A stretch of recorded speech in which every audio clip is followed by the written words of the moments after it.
Bonjour à tous, vous regardez Campus Channel Exécutive et aujourd'hui nous vous proposons un entretien thématique centré sur l'offre des masters spécialisés de l'ISEP.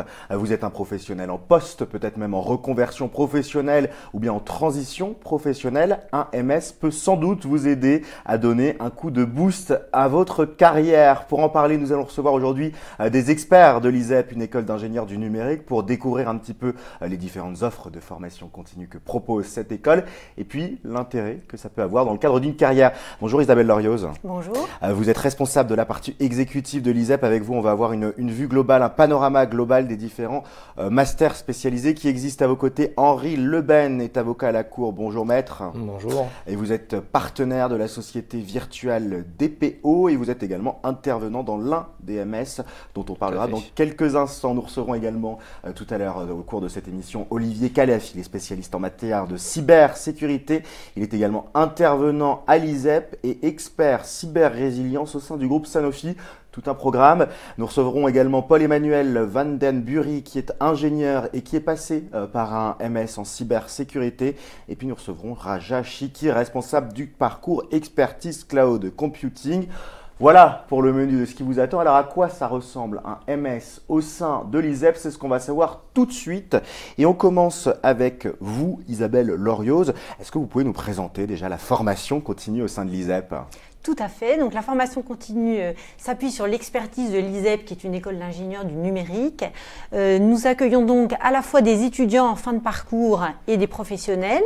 Et nous leur proposons de se former autour de 3 thématiques qui sont le cloud computing, la protection des données personnelles et la cybersécurité.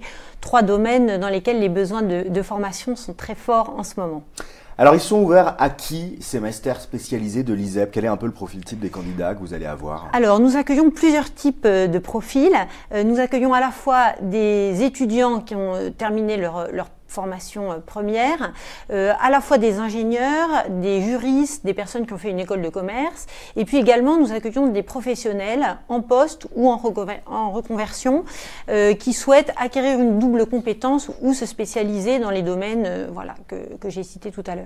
Alors si on fait à peu près, non pas un pourcentage, mais peut-être un ratio, il y a plus quoi? Il y a plus de personnes en formation initiale, en formation continue? Comment c'est réparti en général? Alors chez nous, traditionnellement, il y a plutôt plus de personnes en formation continue, donc il y a à peu près un tiers de personnes en formation initiale et 2 tiers en formation continue. Ça permet une grande richesse parce que les parcours sont différents et s'enrichissent mutuellement, et je crois qu'on peut dire que c'est chacun y trouve bien son compte dans ce mélange des profils. Quel va être l'intérêt pour un professionnel de passer par un master spécialisé? À quel moment de sa carrière on arrive et on se dit c'est maintenant? Alors, la plupart des personnes qui viennent sonner à notre porte ont en général 10 à 15 ans d'expérience, ont peut-être fait un petit peu le tour de leur première partie de carrière et cherchent un accélérateur de carrière. Un master spécialité, c'est vraiment un accélérateur de carrière. On acquiert à la fois des compétences académiques supplémentaires et bien sûr aussi une forte professionnalisation, puisque nous faisons appel à peu près 80% à des professionnels en exercice pour transmettre leur expérience et échanger. Alors vous le dites, c'est un accélérateur de carrière. Allez, on va aller dans du concret, dans du détail. Il se passe quoi une fois que le MS est terminé en termes peut-être de ROI, parce que c'est un peu un mot-clé quand on veut se lancer dans un master spécialisé. Le salaire augmente, les postes et les missions peuvent évoluer. Comment ça se passe concrètement? Alors, nous faisons des enquêtes régulièrement sur nos diplômés. On a constaté qu'effectivement, ça représente un gap salarial qui permet, je dirais, de rentabiliser le master probablement dans les 2 ans qui suivent. Et en termes de responsabilité, ça représente aussi un vrai plus, puisque dans nos différents masters, on note des responsabilités supérieures et ça permet de rentabiliser cet investissement, qui est un investissement bien sûr et en temps et un investissement financier, mais qui s'avère tout à fait rentable. Alors vous le dites, investissement en temps, c'est quoi l'organisation en général d'un MS? Est-ce que ça peut être par exemple compatible avec une vie professionnelle à côté, en cours du soir, ou est-ce que c'est vraiment des masters qui sont à plein temps? Alors, nous avons fait le choix de masters qui sont à temps partiel, qui sont donc tout à fait compatibles avec une vie de salarié.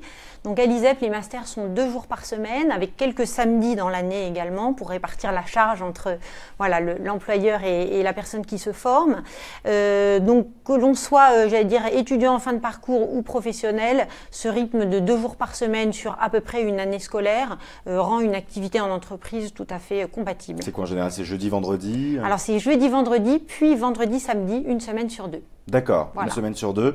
Ce qui veut dire que concrètement, pour donner un peu des mots qui parlent aux salariés qui peut-être veulent se lancer dans un MS, on fait quoi? On fait des congés sans solde, on s'arrange avec son entreprise, on passe au 3/5e, comment ça fonctionne? Alors la plupart du temps, les gens ont l'accord de leur entreprise et du coup l'entreprise voilà, accorde ces 2 jours par semaine, sachant que c'est 2 jours ou 1 jour d'absence par semaine et ça ne pose pas de difficultés majeures d'organisation. Donc voilà.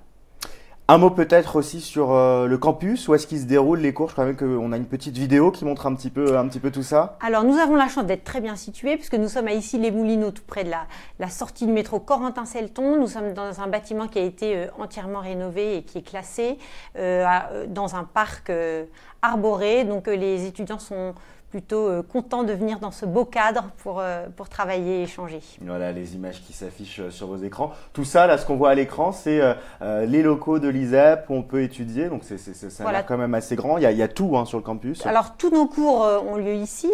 Il y a également des élèves ingénieurs qui sont en formation dans ces locaux. Une mixité, j'imagine, qui peut plaire.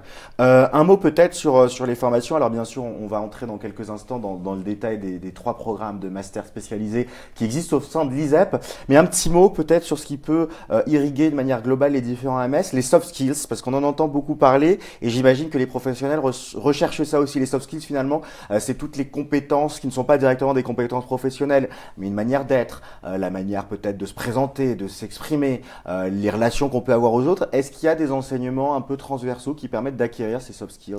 Alors, dans les 3 masters spécialisés à l'ISEP, nous insistons sur les compétences managériales, puisque pour avoir ces postes à plus forte responsabilité, on considère que c'est très important d'acquérir ces compétences-là. Elles se développent également dans le mode d'enseignement que nous avons mis en place et dans la pédagogie, puisque beaucoup de travaux sont effectués en groupe par projet et donnent lieu à des soutenances en public devant des professionnels que nous invitons pour cette occasion. C'est stressant, j'imagine, parfois. Donc voilà, c'est parfois stressant, mais en général, tout se passe bien et en tout cas, on acquiert de l'expérience et de l'habitude dans ces soft skills en général. Allez, du concret, on imagine, ils n'ont pas encore eu le programme détaillé des cours, mais peut-être certains des spectateurs sont en train de se dire « ça y est, je vais franchir le pas ». Ça va être quoi les grandes étapes à partir du moment où on décide de s'inscrire? Qu'est-ce qu'on doit faire? Aller sur un site internet, remplir des dossiers, il y a des euros, comment ça marche? Alors, on va sur le site de l'ISEP et on télécharge la documentation. Et puis après, vous nous renvoyez votre dossier d'inscription. On l'étudie, les enseignants donnent leur avis sur l'admissibilité. Et puis, suite à ça, nous nous rencontrons. Et au cours d'un entretien, nous vérifions que vos intérêts et ce que nous proposons sont bien concordants. Et du coup, après, nous vous accueillons à la rentrée d'octobre. Alors vous le disiez tout à l'heure, les masters spécialisés, ça peut représenter un investissement en termes de temps, c'est aussi un investissement financier. Est-ce que vous pouvez d'abord nous donner une fourchette de ce que ça peut coûter et puis surtout nous parler un petit peu des dispositifs de financement qui peuvent aider à prendre en charge une partie, voire la totalité de ces coûts de scolarité? Tout à fait. Alors le master spécialisé à l'ISEP aujourd'hui est à 12 000 euros. La plupart des personnes qui participent sont financées via le plan de formation de l'entreprise. D'autres sont financées par Pôle emploi. Il y a possibilité également de faire appel à son CPF. D'accord, donc toutes ces modalités-là, j'imagine que vous les communiquez aux étudiants et qu'ils peuvent éventuellement avoir votre accompagnement pour monter en place tous ces dossiers de financement. Tout à fait. Dans le service de la formation continue, nous portons une attention particulière à l'accompagnement de chacun. Et donc la question du financement est bien sûr fait l'objet d'un accompagnement personnalisé. Allez, en guise de conclusion, est-ce que vous pouvez nous dire quel est l'intérêt finalement de suivre un master spécialisé? On l'a vu, plusieurs filières, plusieurs modalités. À quoi ça sert finalement un MS? Alors, un MS à l'ISEP, c'est l'assurance de travailler sur un métier en tension, parce que les métiers dont on a parlé tout à l'heure, qui sont donc le cloud, la cybersécurité et la protection des données, sont 3 métiers pour lesquels les demandes sont très très fortes. Donc du coup, le taux d'employabilité est de 100% pour nos anciens, voilà, sur les 3 dernières années. C'est aussi profiter de la qualité des intervenants que nous faisons venir chaque année et qui partagent leur expérience. Et puis c'est aussi bénéficier, voilà, d'une vraie aventure humaine pendant cette année-là et du réseau de nos anciens qui sont toujours prêts à échanger avec les diplômés plus récents de ces masters. Très bien, écoutez, on va aller au cœur du détail de ces 3 masters spécialisés. Je rappelle, il y a le MS Management et Protection des données à caractère personnel, le MS Architecture, Cybersécurité et Intégration, et puis le master spécialisé Expertise Cloud Computing. On va commencer avec le premier, le MS Management et Protection des données à caractère personnel, avec vous, Henri Leben. Vous êtes avocat à la Cour partenaire de la société virtuelle DPO et vous êtes intervenant au sein de ce MS Management et Protection des données à caractère personnel. Alors, on va entrer dans le vif du sujet. C'est quoi le contenu de ce master spécialisé?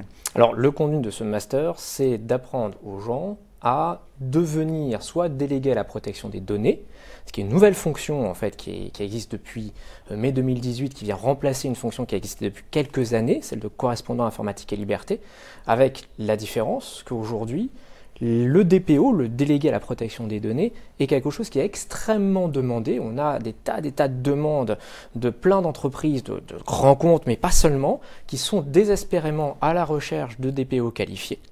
Et puis, pour les personnes qui ne sont pas DPO, mais qui souhaitent comprendre de quoi on parle parce qu'elles en ont besoin au jour le jour dans leurs fonctions, eh bien, on a besoin d'avoir un background juridique, technique, qui est offert par le MS. Alors, le métier de DPO, c'est une profession en tant que telle, ou est-ce que c'est une fonction qu'on va rajouter à une profession initiale? Par exemple, mettons, on est dans une entreprise, on est administrateur de base de données, et on se dit, je vais avoir la casquette DPO en plus, ou c'est une fonction à plein temps? Ça dépend de la taille de la société.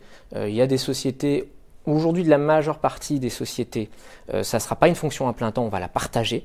Et dans les grands comptes, évidemment, là, ça devient une fonction à plein temps. Alors, revenons un petit peu sur la formation. Racontez-moi comment elle est organisée finalement, quel est le rythme des cours et puis qu'est-ce qu'on y apprend concrètement? Alors, il y a 4 axes qui sont présentés dans cette formation. D'abord, une formation juridique, dont je m'occupe pour l'introduction, pour remettre un peu les choses dans leur contexte, mettre les choses en parallèle, ça c'est très très important, opposer on va dire la théorie juridique à la pratique économique. Donc vous avez une introduction juridique, vous avez également une introduction technique, vous avez l'apprentissage du métier de DPO pour les personnes qui ne maîtrisent pas encore cette fonction. Et puis, vous avez également des mises en situation, des cas pratiques, l'apprentissage de la manière dont on gère les relations avec les autres parties de la société, ça c'est très important. Les soft skills dont on parlait les soft skills dont on parlait il y a quelques instants, mais également la relation au sein de la société, parce que le DPO, c'est souvent celui qui est un peu vu comme l'empêcheur de tourner en rond. C'est-à-dire que vous avez dans la société, vous avez le marketing qui va essayer de vendre un projet, et puis le DPO qui arrive et dit attention, vous n'avez pas le droit de faire ça comme ça. Donc il faut apprendre à gérer ça et c'est très important. Alors l'une des particularités de la formation, ça va être, vous le disiez, d'articuler des enjeux juridiques et des enjeux techniques. Ça va se passer comment et est-ce que c'est facile quand on a un profil purement technique d'arriver à du juridique et inversement, est-ce que c'est facile quand on a purement du juridique d'arriver à du technique? Alors c'est pas facile, c'est pour ça qu'on fait un MS, c'est l'objectif de cet apprentissage.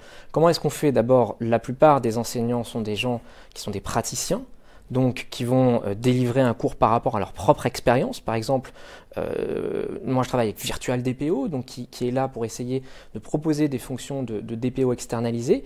Et ce que nous on vit dans la réalité, on le retrouve dans l'enseignement, c'est-à-dire qu'on va opposer d'un côté les enjeux juridiques, le respect des libertés, le respect de la vie privée, remettre les choses un petit peu dans leur contexte global en termes de liberté publique, et on va rappeler l'importance économique de l'utilisation des données.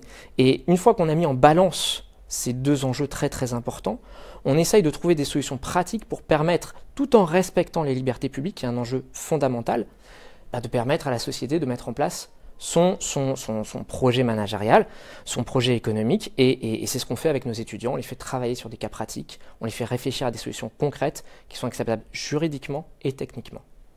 Il y a eu là depuis presque un an le RGPD, le Règlement général de la protection des données. Sur la protection des données.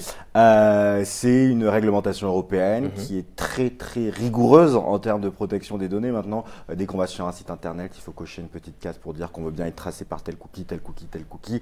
Mais c'est très très exigeant pour les entreprises. Est-ce que ça signifie que le secteur de la protection des données, il va être amené à se développer encore et qu'on va recruter de plus en plus de DPO? Qu'est-ce que vous en pensez?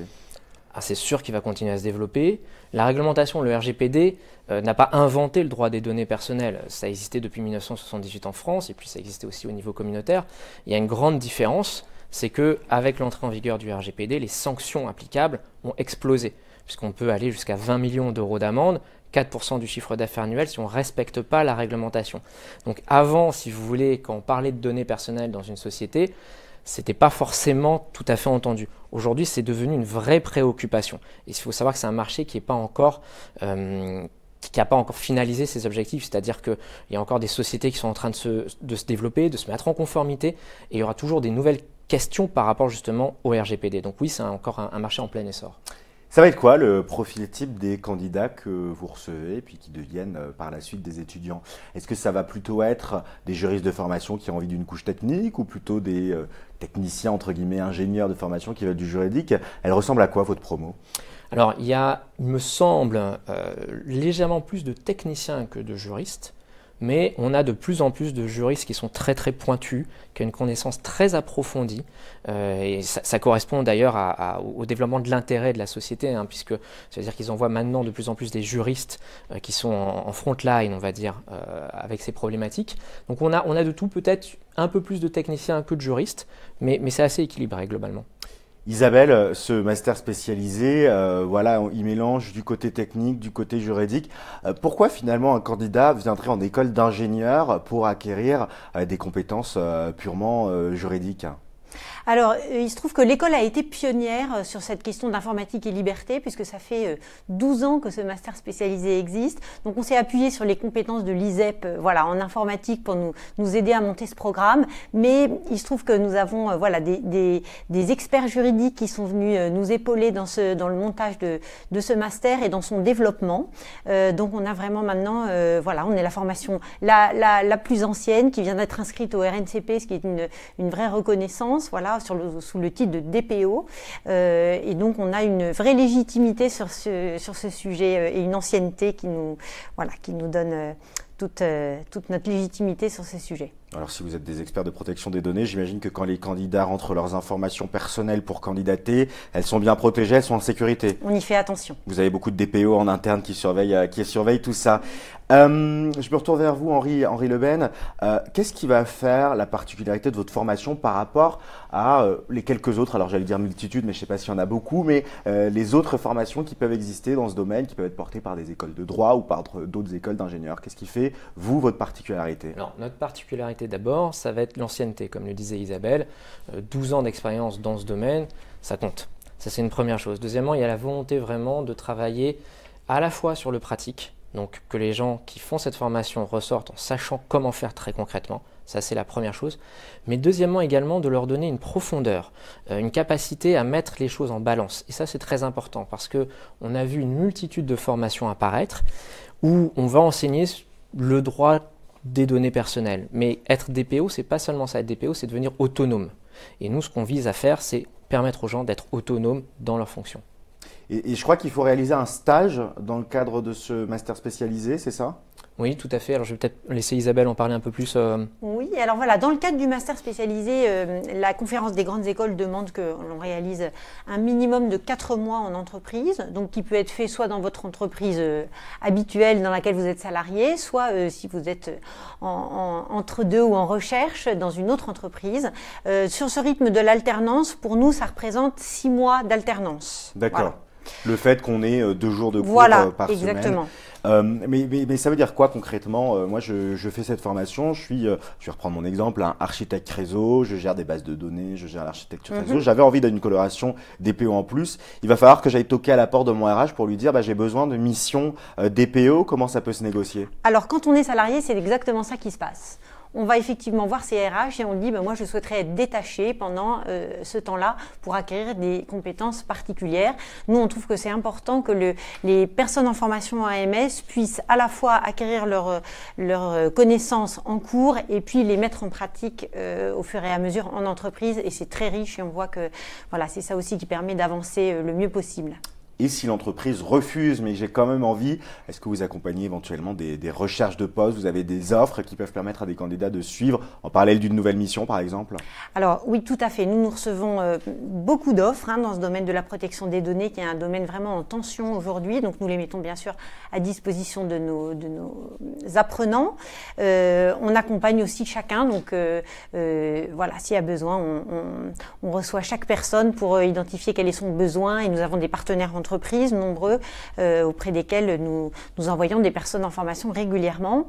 J'en profite aussi pour vous dire que certains de nos apprenants sont en contrat de professionnalisation, ce qui permet aussi d'obtenir un financement.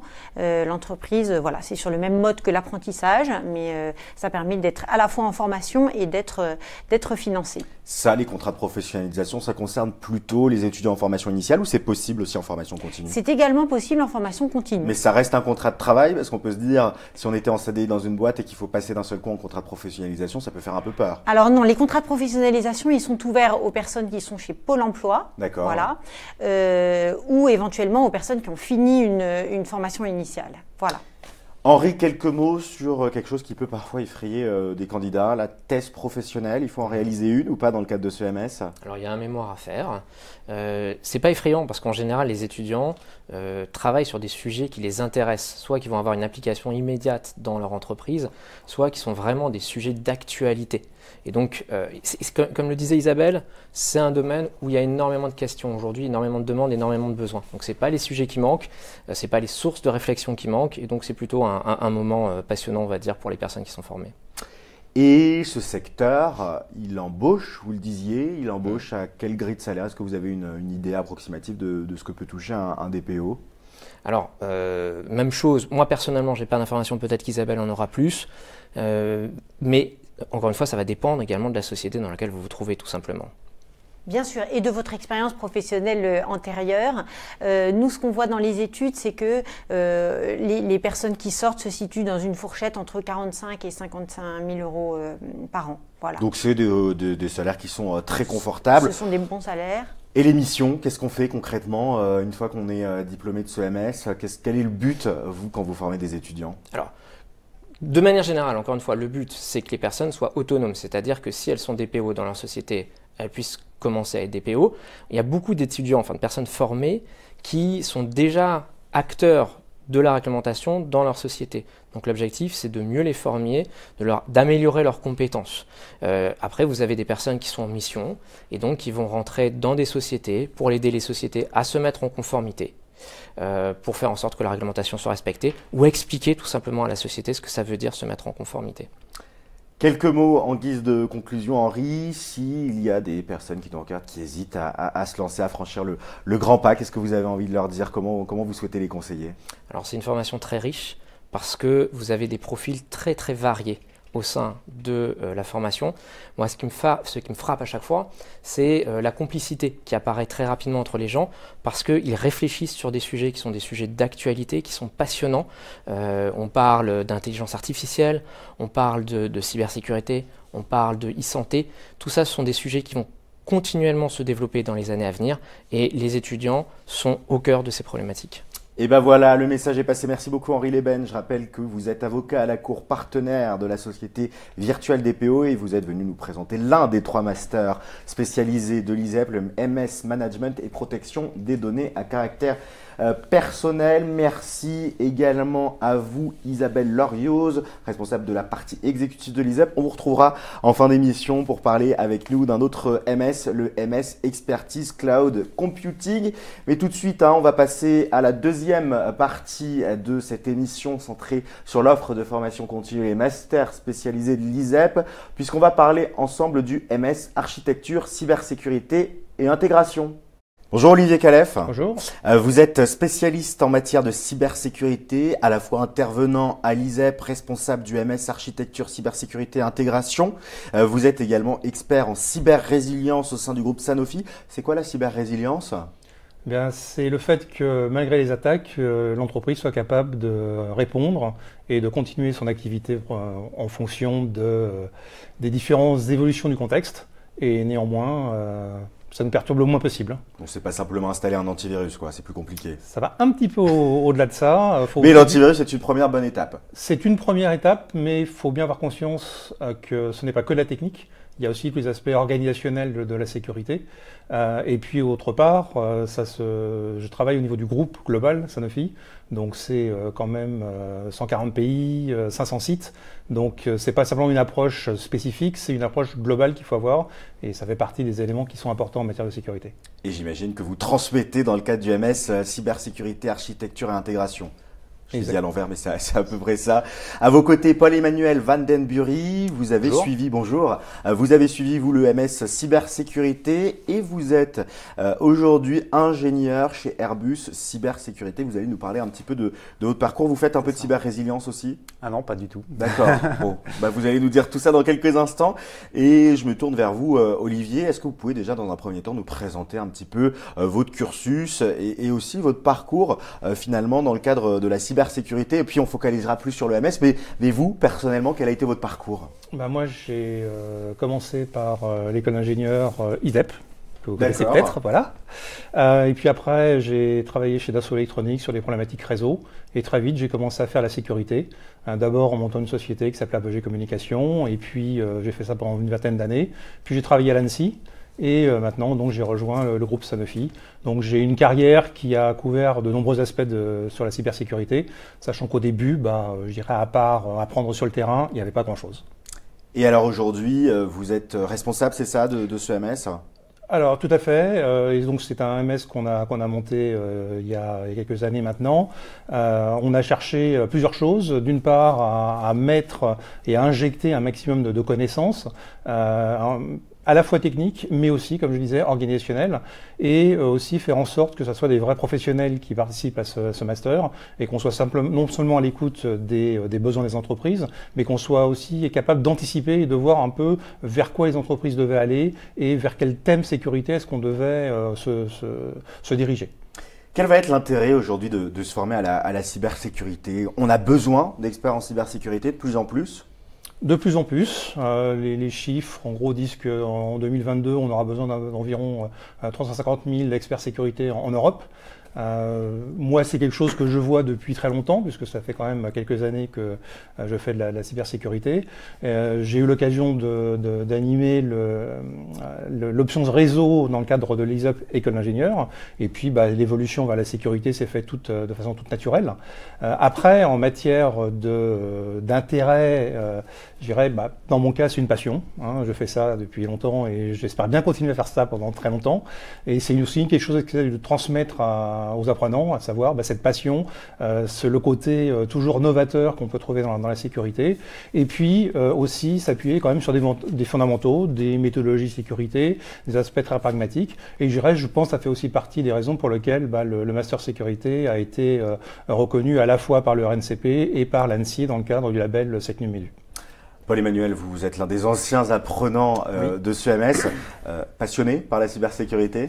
Alors oui, effectivement, j'ai commencé à m'y intéresser avant de commencer ce master. Et bien évidemment, durant le cursus, d'être confronté aussi, d'avoir tous ces intervenants qui venaient du milieu professionnel, qui apportaient leur expérience. Et j'ai vraiment découvert un milieu super intéressant, vraiment passionnant. Et le pouvoir aussi exercer en tant que professionnel durant le stage, c'était vraiment une super opportunité. Donc c'est vraiment un milieu passionnant. Alors, parlez-nous un petit peu de votre parcours. Qu'est-ce que vous faisiez avant de vous inscrire au sein de ce master spécialisé? Et puis, qu'est-ce qui vous a poussé finalement à rejoindre cette formation? Alors, j'étais ingénieur développement logiciel chez Cisco. Et j'ai commencé à m'intéresser à la cybersécurité parce qu'en fait, je me rendais compte que c'est des problématiques qui arrivaient en général beaucoup trop tard sur les projets. On se posait la question de la sécurité beaucoup trop tard. Et en général, j'avais beau être entouré de gens compétents, très peu de personnes savaient répondre à des questions simples de sécurité.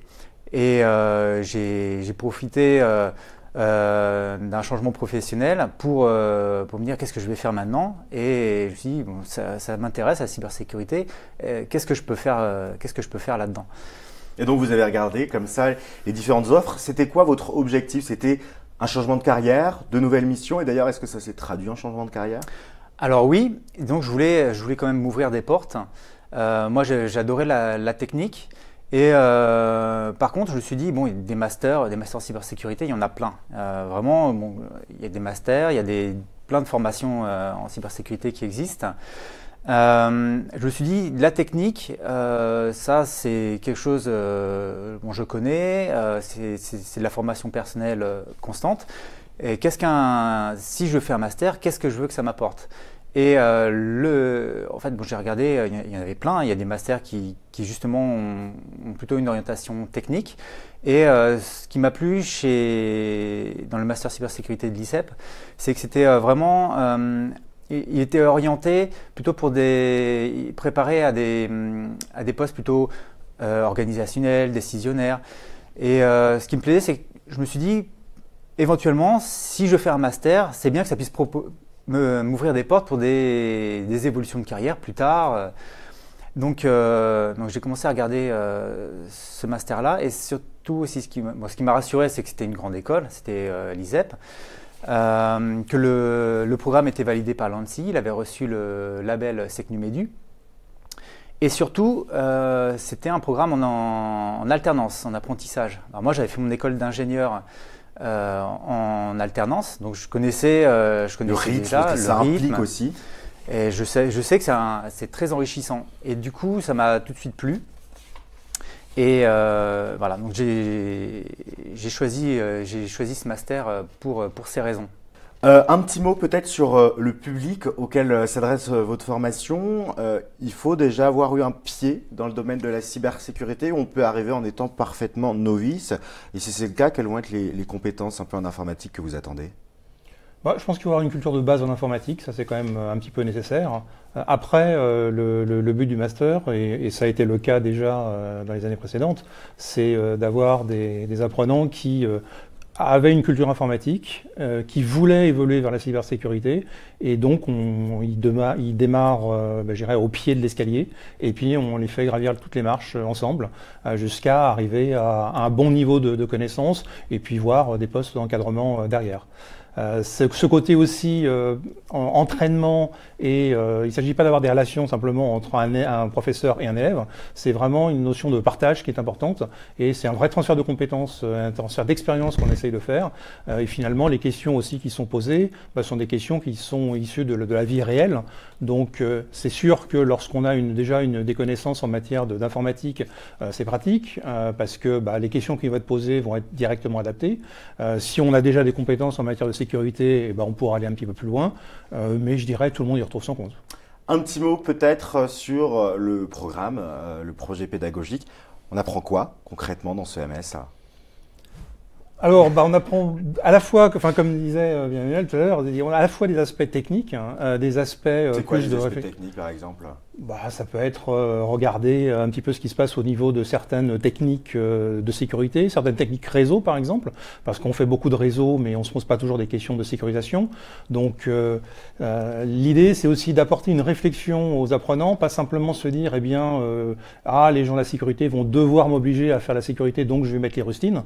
C'est plutôt avoir une approche dès le départ, donc une approche de type réflexion au niveau de l'architecture. Donc se dire, dans mon architecture, est-ce qu'il y a des failles?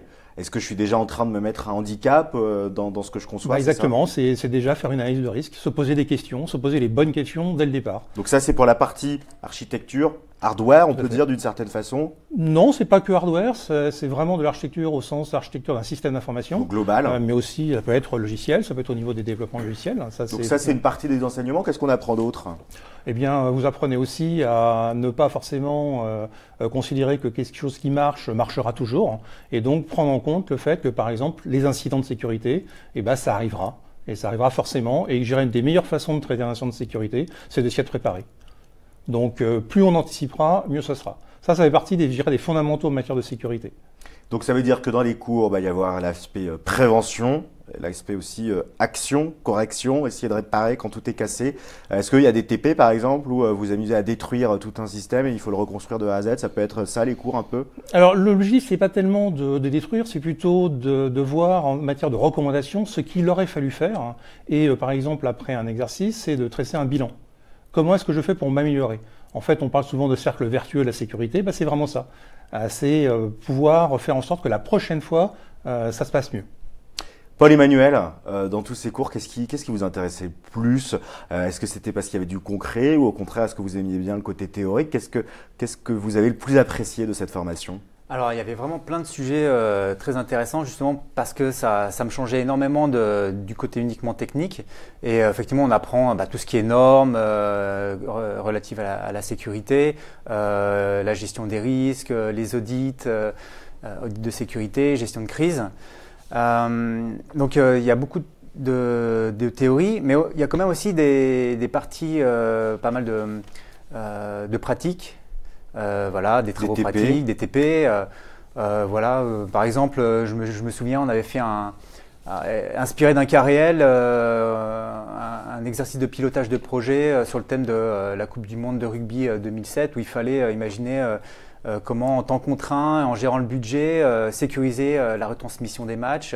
Donc, c'était acheter le matériel, programmer le matériel, former le personnel, envoyer sur les différents stades et voilà, imaginer que tout puisse être fait à temps et testé avant le début des matchs.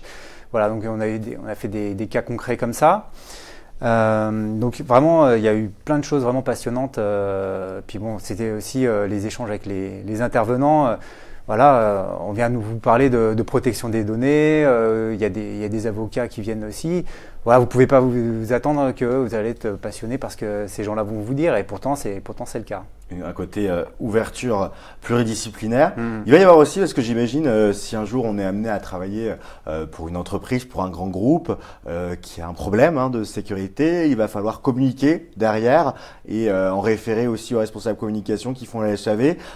Ce côté finalement qui est un peu du soft skill, des compétences auxquelles on pense pas toujours, sur savoir exprimer ce qui s'est passé en termes simples pour des non-initiés, pouvoir traduire concrètement ce que ça va dire pour le ou la secrétaire, pour le comptable d'un seul coup qui peut plus accéder à Internet parce que le réseau est sous quarantaine. Toutes ces compétences qui sont pas purement techniques mais relationnelles, communicationnelles, vous les apprenez aussi ? Ça fait partie typiquement de ce qui est nécessaire d'avoir à l'esprit dès le départ. Encore une fois, la sécurité, ce n'est pas que de la technique. Ça fait 3 fois que je le dis, mais c'est vraiment important. Et c'est ça qu'on essaye de transmettre. C'est aussi pour une des raisons pour lesquelles, par exemple cette année, on a fait des projets qui regroupent à la fois les apprenants de la partie cybersécurité et de la partie DPO. Justement pour mélanger ensemble et faire travailler sur un même cas concret des personnes qui ont des vocabulaires différents, qui ont des compréhensions différentes d'une même problématique. Cette ouverture d'esprit, il faut absolument l'avoir, et autant qu'on puisse l'acquérir pendant la formation. Surtout que ça va devenir un enjeu crucial, parce que je crois que l'un des enjeux du RGPD, c'est que dès qu'il se passe quelque chose qui peut mettre en danger des données personnelles d'utilisateurs, il faut immédiatement les informer. Et donc ça, ce lien qu'il peut y avoir entre l'expert cybersécurité et le Data Protection Officer, c'est un lien qui est important. C'est une organisation qu'il faut mettre en place, tout à fait. Vous le disiez tout à l'heure, il est possible de travailler en parallèle de la formation, c'est même ce qui caractérise les masters spécialisés. Dans votre cas de figure, vous étiez ingénieur développement, vous avez cherché une autre entreprise, d'autres missions pour être davantage dans ce côté cybersécurité. Comment ça s'est passé concrètement pour vous ? Alors effectivement, moi j'ai cherché en amont à pouvoir faire ce stage en parallèle de la formation. Donc j'ai trouvé donc chez Airbus Cybersécurité. Donc j'étais une partie de la semaine au travail et l'autre partie en cours. Donc j'ai trouvé ça vraiment enrichissant, en fait, d'avoir déjà un pied dans le monde du travail et de pouvoir confronter un peu ce qu'on apprenait en cours avec le milieu professionnel, ce qui se faisait, et d'être en relation avec des professionnels aussi au quotidien. Il faut rédiger une thèse professionnelle dans le cadre du parcours, dites-nous tout. Alors voilà, effectivement, le master est sanctionné par la rédaction d'une thèse professionnelle qui a un vrai travail de recherche. Donc effectivement, c'est assez challenging de faire pendant la semaine les cours, le travail et le soir, le week-end, la rédaction de cette thèse. Et on y arrive quand même, on arrive à jongler entre tout, les cours, le travail, la vie de famille. Alors c'est assez intense. Au final, bon, on y arrive quand même, hein, on finit toujours par y arriver. Et surtout, c'est vraiment rentable, je pense, à la fin. Parce que bon, étant chez Airbus, je me suis dit, autant faire ma thèse sur la cybersécurité dans le domaine avionique. Et je pense que c'était un très bon choix parce que ça m'a servi aussi au travail. Hein. Je pense que ça a intéressé des gens au travail, le fait que je fasse ma thèse sur ce domaine-là. Ça m'a ouvert un peu l'esprit sur ce que je faisais au travail. Ça a intéressé les gens là-bas. Et donc vraiment, c'est vraiment très enrichissant. Et je pense que si on considère qu'on est en train de changer d'emploi en fait, hein, on est en train de changer d'orientation. Et effectivement, je pense que ça vaut le coup de faire cet effort-là. C'est rentable à la fin. Oui, j'ai même cru comprendre que la presse s'intéressait parfois à certains des travaux très professionnels de vos étudiants. Tout à fait. Il y a des sujets qui sont effectivement très pointus et qui donnent lieu à des articles et qui sont repris, tout à fait. Allez, un dernier mot en guise de conclusion, Olivier. Il y a une offre assez importante dans le domaine de la sécurité informatique, de la cybersécurité, une offre de master spécialisé aussi qui est assez importante. Pourquoi choisir l'ISEP pour faire son master spécialisé ? Encore une fois, il y a, je dirais, une base très solide avec des professionnels qui participent à ce master. Comme je l'ai déjà dit, on ne se contente pas simplement de faire des cours de sécurité, c'est vraiment apporter un contexte de sécurité, avoir une bonne appréhension, une bonne compréhension de l'environnement d'une entreprise. Comme on vient de le dire, c'est un travail d'équipe, la sécurité, et donc on essaye aussi, encore une fois, d'apprendre cela. Et puis, il y a aussi l'aspect labellisation et reconnaissance par le monde de la profession. Merci beaucoup Olivier Calef, spécialiste en matière de cybersécurité, intervenant à l'ISEP et expert en cyber-résilience au sein du groupe Sanofi, d'être passé sur le plateau de Campus Channel Executive. Et merci à vous, Paul-Emmanuel Van den Bury. Vous êtes ingénieur chez Airbus Cybersécurité et vous avez suivi ce master spécialisé. Merci messieurs. Merci. Et on va continuer ce petit tour d'horizon des différentes offres de formation continue des masters spécialisés de l'ISEP avec cette fois le MS Expertise Cloud Computing. Bonjour Aja Chiki. Bonjour. Vous êtes responsable pédagogique du parcours Expertise Cloud Computing, donc de ce master spécialisé. Vous êtes également spécialiste dans le domaine du cloud computing, à la fois intervenante à l'ISEP et puis directrice de la recherche à l'ISEP. Et puis à vos côtés, on vous retrouve Isabelle Loriot. Je rappelle que vous êtes responsable de la partie exécutive de l'ISEP. Alors on va parler de ce MS Master spécialisé Expertise Cloud Computing. Est-ce que vous pouvez commencer par nous le présenter, Isabelle, ce MS? Quel est un peu le but? Quel est son but? Tout à fait. Alors, le master spécialisé Expertise Cloud Computing a pour objectif de former des personnes au cloud, sachant que les entreprises ont maintenant de plus en plus de besoins de professionnels experts dans ce domaine du cloud, avec le passage au cloud des systèmes d'information. Et du coup, ce master a été conçu pour répondre aux besoins des entreprises dans ce domaine. Nous accueillons du coup et des professionnels des SI et des ingénieurs qui sortent de l'école et qui souhaitent acquérir une spécialité en cloud. Ça veut dire quoi concrètement se former au cloud? Je me tourne vers vous, Raja. Qu'est-ce qu'on apprend concrètement quand on se forme au cloud? Alors, un expert cloud, c'est un spécialiste en algorithme, en programmation, en architecture logicielle et aussi en réseau, en sécurité, etc. Donc, du coup, on a conçu un programme qui permet de former ces apprenants, ces stagiaires, à toutes ces disciplines-là. Et pourquoi, finalement, se former aujourd'hui? C'est qu'il y a vraiment un fort besoin de la part des entreprises? Alors, c'est un métier en plein essor. Les entreprises ont besoin de plus en plus d'experts en cloud et qui comprennent ces architectures-là. Donc, un cloud, c'est tout simplement la possibilité d'accéder à une puissance de calcul et des espaces de stockage de façon très simplifiée, parce que ces ressources-là sont distantes, sont disponibles sur des serveurs distants. Ce sont des ressources disponibles sur des architectures qui sont n'importe où dans le monde, qui sont élastiques et qui sont accessibles de façon à ce qu'on puisse payer à l'usage. C'est ce qu'on appelle du pay as you go. Et donc, les entreprises se tournent de plus en plus vers ces architectures-là parce qu'en fait, plutôt que de mettre en place des serveurs internalisés qui coûtent très très cher, donc des énormes investissements, on va plutôt s'appuyer sur des fournisseurs de cloud. Et donc, du coup, on a besoin d'experts qui puissent comprendre ces architectures-là et qui puissent optimiser les ressources dont on a besoin.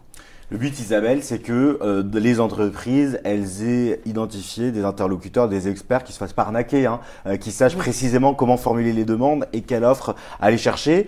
Avec un côté technique aussi, j'imagine, qui puissent déployer, mettre en place les architectures, c'est ça? Absolument. Donc dans ce programme de Master Cloud, il y a bien sûr une partie technique puisque il est indispensable de connaître tous les aspects techniques, mais on donne également une formation managériale et une formation gestion de projet, parce que dans ce passage au cloud, il est absolument nécessaire de savoir gérer des projets, et c'est un enseignement sur lequel on insiste. Comme vous l'avez dit également, il y a nécessité de savoir écrire et comprendre les réponses à des appels d'offres, et du coup on donne également un enseignement dans ce domaine avec une coloration également financière et juridique. On va aller plus en cœur encore du côté enseignement. Concrètement, qu'est-ce que les étudiants vont apprendre en termes de langage, en termes de connaissances? Qu'est-ce qu'ils vont faire? Alors, ils font de la gestion de projet parce qu'il faut savoir gérer un projet de mise en place d'un cloud. Donc, on leur apprend la méthode agile, la méthode des 5S. Les nouvelles méthodes de gestion de projet, les méthodes agiles, les DevOps. On leur apprend aussi à toutes ces architectures du big data, parce qu'en fait, de plus en plus, il y a des technologies du big data qui sont déployées dans les architectures cloud. On leur fait des ouvertures aussi vers les nouvelles technologies, donc l'intelligence artificielle, la blockchain, etc. Il y a aussi de la virtualisation, bien sûr. Il faut comprendre la virtualisation, l'automatisation, les différents types d'architecture cloud, infrastructure as a service, plateforme as a service, software as a service, etc. Il y a aussi une ouverture vers les réseaux, la sécurisation des données qu'on va dématérialiser sur le cloud. Et puis, tout ce qui est intégration également. Et comme disait Isabelle, donc il y a aussi des ouvertures vers tout ce qui est communication. Enfin voilà, c'est les fameux soft skills, les aspects juridiques aussi, les aspects juridiques, parce que c'est aujourd'hui, il faut faire attention à tout ce qui est réglementation et ainsi de suite. Quel va être le profil type, Raja, des différents participants, des différents apprenants au sein de ce MS? Alors, nous formons des experts qui sont là parce qu'ils veulent apprendre tous ces aspects dont on a parlé. Donc, en fait, nos profils d'apprenants, ce sont des ingénieurs, développeurs, des architectes des systèmes d'information, des ingénieurs en architecture distribuée, des administrateurs systèmes, etc. Donc, toutes les personnes qui sont curieuses et qui veulent prendre plus de responsabilités au sein de leur entreprise. Et avec déjà, j'imagine, un background technique assez important que vous exigez. Qu'est-ce que concrètement il faut avoir comme compétences techniques? Alors, dans les compétences techniques, c'est qu'on puisse comprendre qu'est-ce que c'est l'informatique en général et la programmation et puis quelques connaissances en réseau ou en sécurité. Isabelle, comme les autres mentions de master spécialisé, pareil, 2 jours par semaine et on poursuit une activité professionnelle en parallèle? Tout à fait. Nous, à l'ISEP, on a fait le choix de l'alternance dans les masters spécialisés. Donc, ce master cloud se déroule 2 jours par semaine, donc alternativement le jeudi, le vendredi et puis le vendredi et le samedi. Donc, un investissement personnel, voilà, un peu important, mais qui permet de répartir la charge entre votre employeur et vous, et qui permet bien sûr de garder son activité professionnelle ou de trouver une entreprise pour vous accueillir en alternance pendant ce master. Ça arrive souvent, ça, des étudiants qui trouvent une entreprise différente de celle où ils étaient pour poursuivre, parce que j'imagine que vous leur demandez quand même que leur mission ait un rapport avec le domaine du cloud computing. Tout à fait. Alors ça arrive, il y a des personnes qui restent dans leur entreprise d'origine et puis un certain nombre qui font le master aussi parce qu'elles souhaitent s'ouvrir des horizons différents. Donc nous, on reçoit également des offres que nous mettons à disposition de nos apprenants, bien sûr. Et puis nous sommes en partenariat avec des entreprises comme Orange, Oracle, voilà, qui nous alimentent également en offre de stage, puisque le cloud est un domaine sur lequel il y a une forte tension, donc beaucoup de demandes de la part des entreprises. Raja, il y a beaucoup de formations, enfin il y a quelques-unes de formations qui peuvent mener au cloud computing. Qu'est-ce qui peut faire la différence du côté de l'ISEP? Je lisais, vous revendiquez quand même que vous êtes à la pointe. Pourquoi? Alors, nous sommes au plus près des entreprises. Isabelle en a cité quelques-unes, Donc, il y a Orange, il y a Amazon, effectivement. Nous travaillons aussi avec Oracle, etc. Ils font partie de notre comité de programme et on fait régulièrement des réunions avec eux pour pouvoir concevoir un programme innovant. Nous avons aussi une formation qui jouit des labels qui font autorité. Donc, nous sommes inscrits au RNCP, donc le Registre national des certifications professionnelles. Et puis, nous innovons souvent dans notre formation, puisque, comme vous l'aviez dit en introduction, je suis directrice de la recherche. Et donc, on fait aussi des ouvertures vers des sujets de recherche, notamment pour tout ce qui est comment intégrer l'intelligence artificielle dans ces architectures cloud pour pouvoir prédire l'utilisation qu'on va faire sur ces architectures-là et pouvoir optimiser ces ressources. Donc voilà, il y a tous ces aspects-là qui font que notre formation est assez plébiscitée. Et puis ça fait quand même depuis quelques années que cette formation existe et l'expérience a montré que tous nos apprenants, soit ils sont en poste et donc acquièrent plus de responsabilités, soit ils trouvent facilement une entreprise qui les prend avec des salaires qui sont très très attractifs, de l'ordre de 65 70 000 euros annuels. Ah, ça, quand on sort du master spécialisé, qu'on avait déjà sans doute une expérience aussi, c'est cet ordre d'idée qu'il faut avoir en tête sur le cloud computing?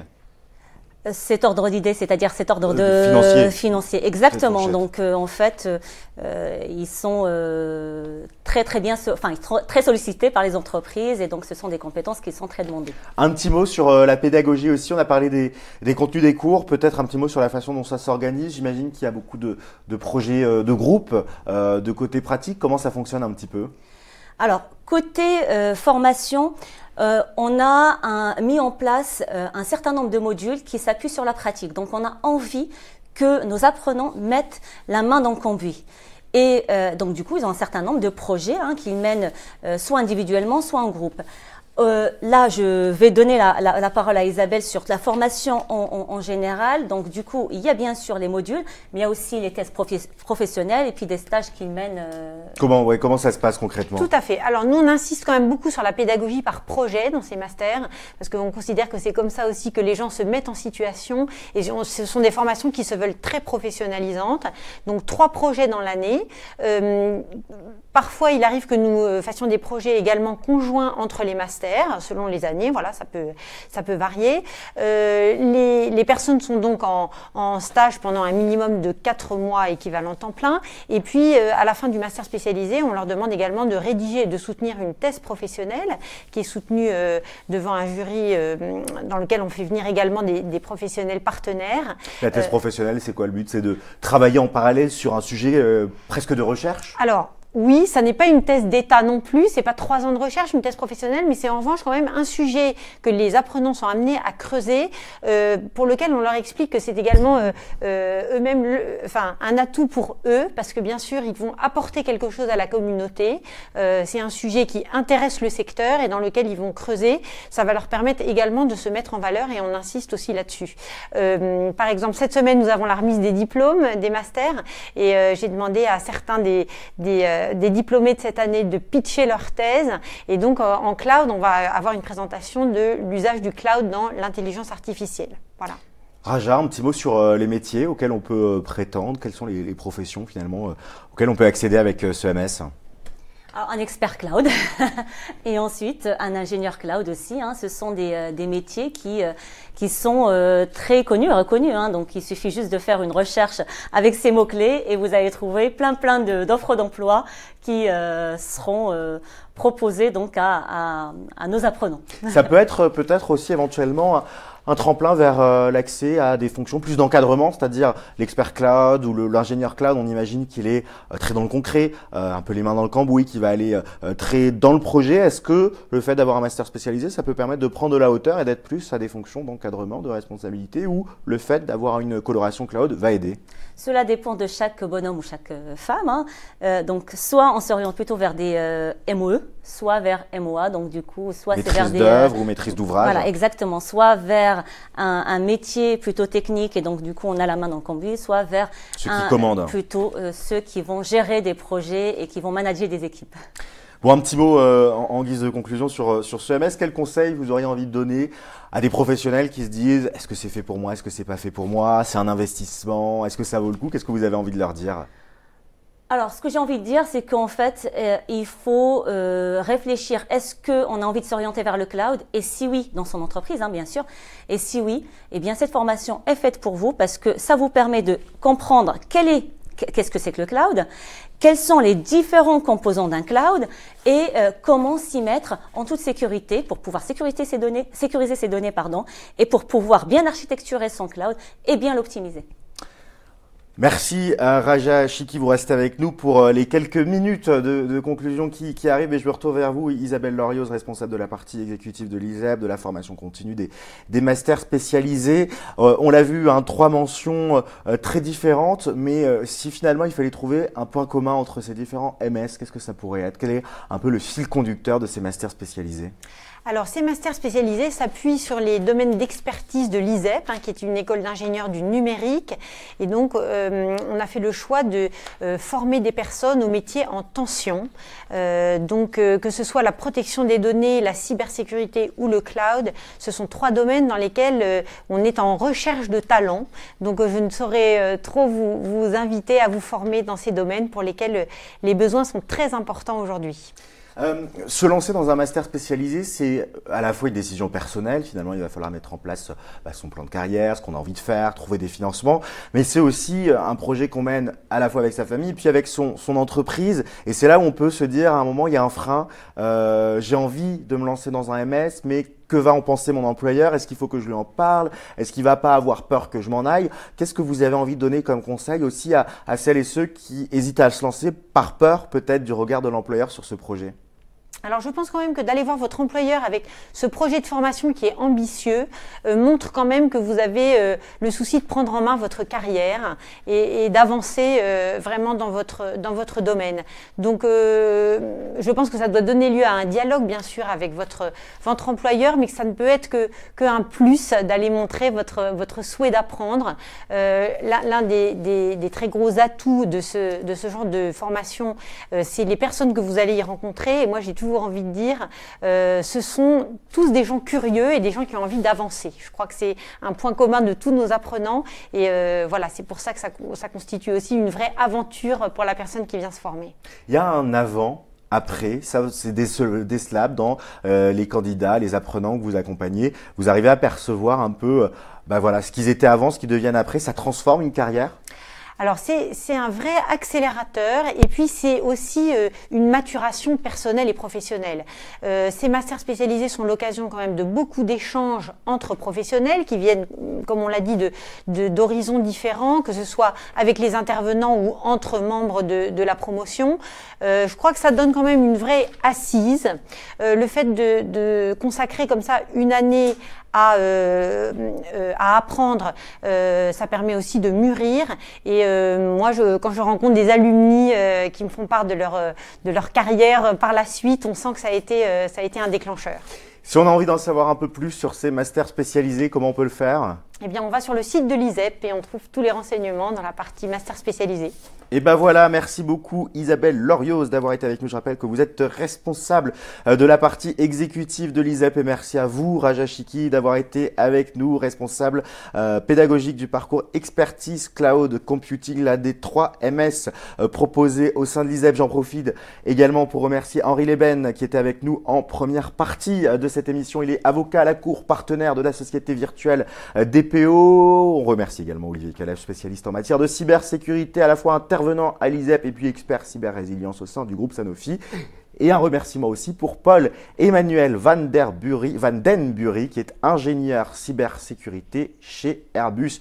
Merci mesdames, et puis merci à ceux qui étaient avec nous. Voilà, on a fait un petit tour d'horizon sur les différents masters spécialisés qui existent au sein de l'ISEP. La formation continue aussi qui vous est proposée. Voilà, j'espère qu'on aura pu vous aider à pourquoi pas franchir le pas. Les renseignements, ils sont aussi sur le site de l'ISEP, sur le site de Campus Channel aussi. Vous avez plus d'informations. Je rappelle les 3 masters spécialisés: management et protection des données à caractère personnel, architecture, cybersécurité et intégration, expertise, cloud computing.